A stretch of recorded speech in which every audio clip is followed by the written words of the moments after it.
She had carried the thought like a secret flame for months, every argument feeding it, every silence fanning it, every tear staining the pillow at night watering it, until the idea of leaving was no longer terrifying but almost comforting. The image of walking out into the darkness with nothing but a small bag and never coming back grew sharper every day. She rehearsed how she would close the door, how she would breathe the air of freedom, how she would step away from a marriage that felt more like a cage than a covenant. She convinced herself her children would recover, that pain was temporary and distance might even protect them from her breaking heart. She convinced herself her husband would barely notice. He had stopped noticing her long ago. His words had become blunt. His affection had vanished into routine. His eyes were full of weariness, but not of her. And so she told herself she was justified. She told herself God no longer cared. After all, she had prayed and prayed. Nights of pleading whispered into the ceiling. Days of silence when heaven felt like stone. If God would not intervene, perhaps she must rescue herself. She told herself she had endured enough, and the only way forward was away. And so she packed a bag, small, just the essentials, tucked it near the door, and waited until the house was quiet.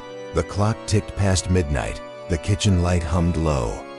The shadows seemed to beckon her. One step and she would be free. One step and she would never return. But as she turned to reach for her bag, her eyes caught a glimmer on the table. Her son's Bible lying open, the pages rumpled, verses underlined. In bright ink, doodles in the margins, scraps of paper tucked between chapters. She almost looked away, but something stronger than curiosity pulled her closer. She reached out with trembling fingers and lifted a folded paper wedged between the thin pages. Slowly she unfolded it, recognizing at once the uneven letters of her son's handwriting.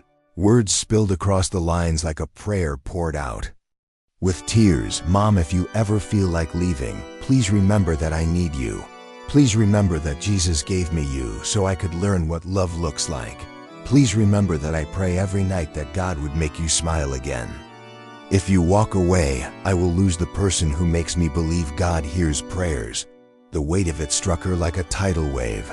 The note shook in her hands, tears blurred her eyes, her legs weakened, and she collapsed into the chair, clutching the fragile paper as though it were life itself. Her heart cracked open under the pressure of such innocent faith. The bag by the door became invisible. Her escape plan dissolved into nothing. She pressed the paper against her chest and sobbed, "Oh God, I had no idea. Forgive me." She stayed there for hours, the night stretching long, memories pouring in of every argument, every slammed door, every bitter thought, every time she had felt unseen, yet now she realized she had been seen all along. Not only by her son who watched and prayed, but by the God who had guided his small hands to write. When dawn broke, she was still at the table, eyes swollen but soul trembling with a strange new strength. She brewed coffee. Her husband descended, expecting the same wall of silence, but instead he found her waiting with the Bible open and the notes spread across the table. Her voice shook as she whispered, "I was going to leave last night." He froze, his face pale, his body rigid. But then she lifted the note and said, "But he saved me. God saved me." Her husband reached out slowly and read the words, tears gathering in his eyes, his tough exterior cracking. He sank into the chair opposite her, the silence between them thick. Not with anger, but with something sacred. They spoke in halting tones, words rusty from disuse, confessions spilling. She admitted the loneliness, the despair, the longing to be cherished. He admitted his hardness, his neglect, the way he had withdrawn into work and weariness. They did not solve everything that morning, but they laid the first brick of something new. That evening she drew her son close and told him she had read his note. His face flushed with fear, thinking he had done wrong.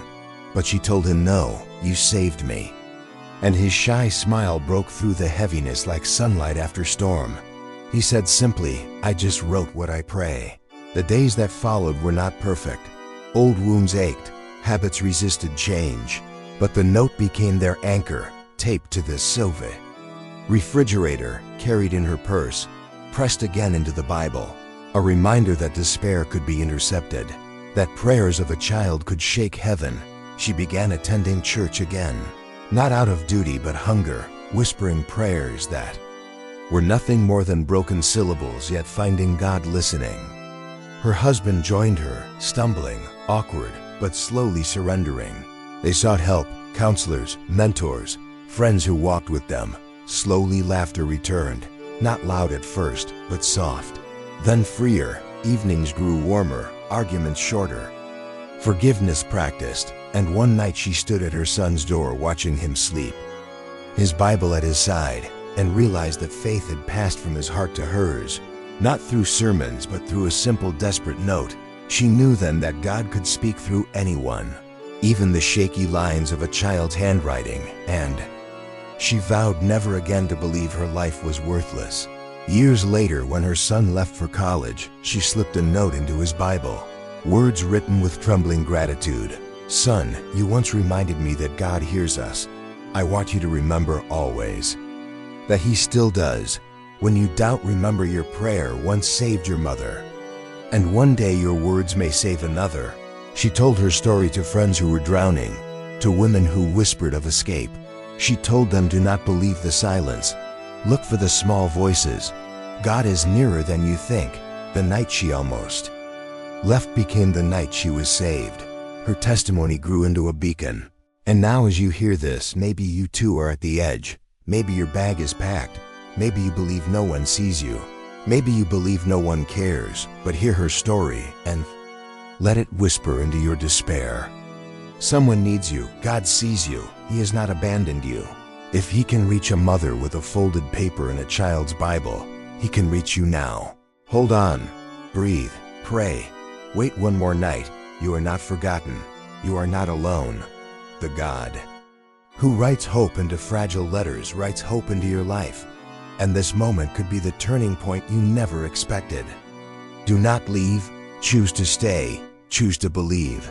Thank you for listening to Faith Light Stories. If this touched you, share it. Comment your own story. And subscribe so we can keep spreading these true accounts of faith and redemption together. We will remind a broken world that God is not finished yet.